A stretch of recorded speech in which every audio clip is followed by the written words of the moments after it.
I know this about you, but you're a deferred admit. Yes. Can you talk a little bit more about what that process was like? What were the steps that you need to do, and how did that all go? Great question. So for people that aren't familiar, some schools have some form of deferred admit program. So some schools call it a 2+2, others call it deferred admit. And so in my case, what it was, I was a senior in college and was applying to a B school. And so in my previous summer, so when I was in my third year or my junior year, I had worked in consulting, and I was like, hey, like, these people went to Harvard and Stanford, like, what the hell? This is wild. And then as I was kind of midway, almost done my senior, a friend of mine came up to me and he's like, hey, like, have you considered applying for an MBA program? And I was like, no, I haven't. And so there was about a month left before the Stanford and Harvard application deadlines.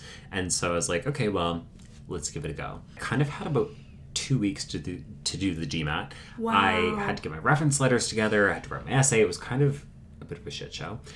And so I was you got into GSB in that process. Well, I guess I did. Wow. And so I was like, okay, I'm going to write the GMAT. I'm going to write it today. I've done no studying. Let's see what happens. So I wrote it, got my 690. I was like, okay, I'm not going to get in. That's okay. And then I was like, okay, I'm going to spend the next 2 weeks studying. So I like blocked out all my friends, like studied nonstop, did my GMAT tutor, blah, blah, blah, whole 9 yards. Took my Uber to the exam room, scanned my hand. The score flashes up at the end of your exam, and you say, do I accept it or do I cancel it? And I'd spent the 2 weeks studying. My previous score coming in was a 690, and I had been working so hard. I'd skipped on so much stuff at the end of my senior year of college, and the score that flashed up was a 660. And I was like, well, we're going to cancel that. And that is when I truly was in the Uber being like, okay, I got a 690. Am I going to get into any of the schools I applied for? So anyway, at this point, worked on reference letters, just kind of living on a prayer. I had done my grad school trip, or at the time it was my undergrad trip. And while I was there, Stanford was like, hey, do you want to chat? And I did my Stanford interview in Singapore. I was with some friends. I was like in a hostel, and then got the offer. And then I obviously that was in, I guess, 2019. So I deferred a couple years. I was like, coronavirus. I don't think so. I'm not doing Zoom school. That ain't it for me. Yeah. And then ended up pushing it 3 years, and here we are. So yeah. And so your application process from start to finish, how long do you think that was? It was a month.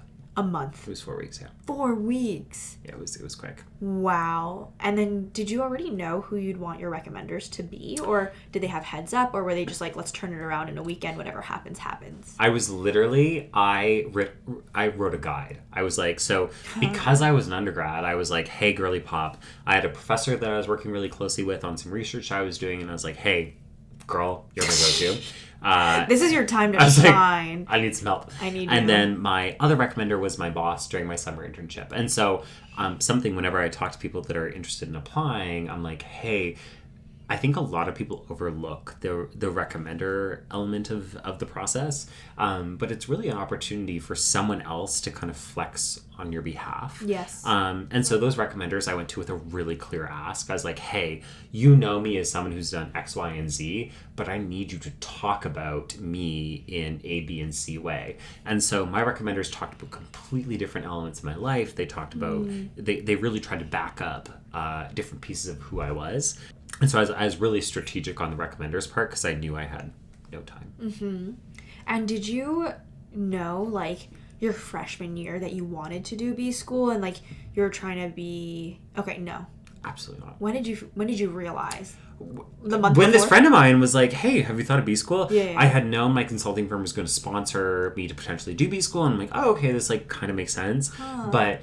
I had never really thought of it, and to be like, I am like from the middle of nowhere in Canada, like I had really not expected the concept of something like Harvard or Stanford was just never in my vernacular. Like I was really, really happy that I went to the undergrad I did. I was really, really grateful for it. And so this was just not something that I had ever contemplated or considered. And also, like, the concept of Stanford was just not something that really existed for me until I started working professionally. I'm like, oh, like, people go to these schools. Like, that's a thing. It was not like I think a lot of people dream about this. And in my case, it was more of a, like, oh, that'd be really cool. And I would love to open that door for me. But, like, I didn't even think it was a possibility.